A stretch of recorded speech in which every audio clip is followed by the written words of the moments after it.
আসসালামু আলাইকুম। আজকে দেখাবো মরিচ গাছে কিভাবে সার দিতে হয়। এই সার দেওয়া এই মরিচ গাছগুলো পুরাতন বেড়ে লাগানোর সময় জৈব সার দিয়ে চারা লাগানো হয়েছিল।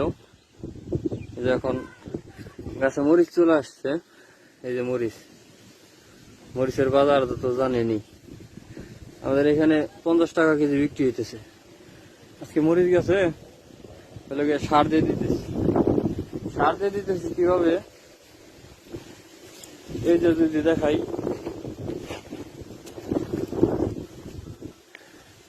এই যে মালচিং এর পাশ দিয়ে এই যে প্রথমে সার দিছি। হ্যাঁ, এই যে প্রতিটা মালচিং এর পাশ দিয়ে সার দিয়ে দিছি। এখন এই মাটি দিয়া সারগুলো ঢেকে দেওয়া হবে।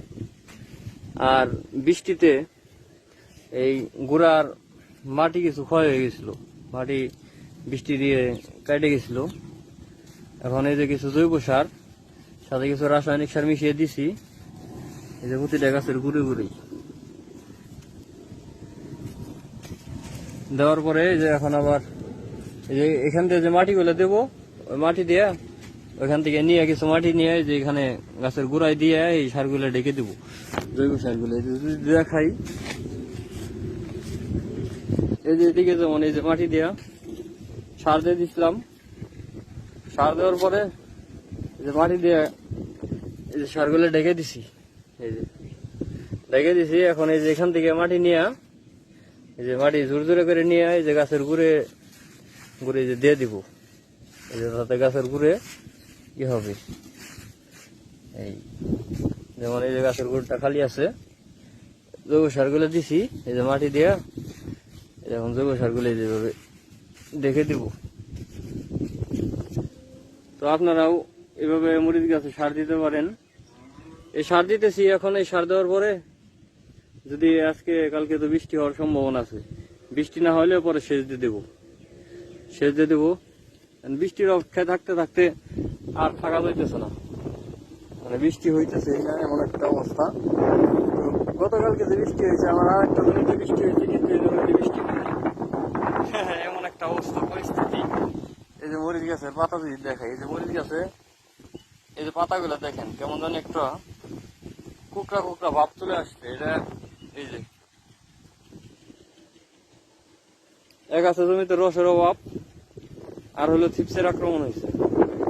থ্রিপসের আক্রমণের জন্য আমি এখন আজকে স্প্রে করবো হলো আপনার ডাইমেনশন। থ্রিপসের জন্য স্প্রে করবো সাকসেস। প্রতি লিটার পানিতে আজকে 2 মিলি করে দেবো। আর সাথে ডাইমেনশন দেবো হলো মাকড়ের জন্য। আর হলো ইমিডাক্লোরোপিড গ্রুপের সব কীটনাশক, যেমন ইমিটাপ। এই 3টা আজকে স্প্রে করার চিন্তা ভাবনা আছে। এখন দেখি বিকেল বেলায় যদি সুবিধা থাকে, বৃষ্টির হাব ভাব কিরকম বুঝা পরে সার দিয়ে দেবো। আবার এই যে পাশে যে বেডগুলো দেখতেছেন, এগুলা শশার বেড ছিল, সবগুলোই করে আবার প্রস্তুত করা হয়েছে। এখানে মরিচ দেওয়া হবে। আর এই যে পেঁপে গাছে ফুল চলে আসছে, কিন্তু এই পেঁপে গাছের ফুলগুলোই হইতেছে না। যেমন এই যে ফুলটা পড়ে গেল, মানে ফল সেট হচ্ছে না, এটা হচ্ছে প্রবলেম। তো পেঁপে গাছের এই সমস্যা নিয়ে কেউ যদি আমাকে একটা পরামর্শ দিয়ে সহযোগিতা করতে পারেন তাহলে ভালো হয়। ধন্যবাদ দিয়ে রাখলাম আপনাকে। সমস্যাটা আমি বুঝতেছি কি করব। তো যাই হোক, এরকম কৃষি বিষয়ে ভিডিও পেতে হলে পেজটির সাথে থাকবেন, ফলো দিয়ে লাইক কমেন্ট শেয়ার করবেন, যাতে পরবর্তীতে আপনার কাছে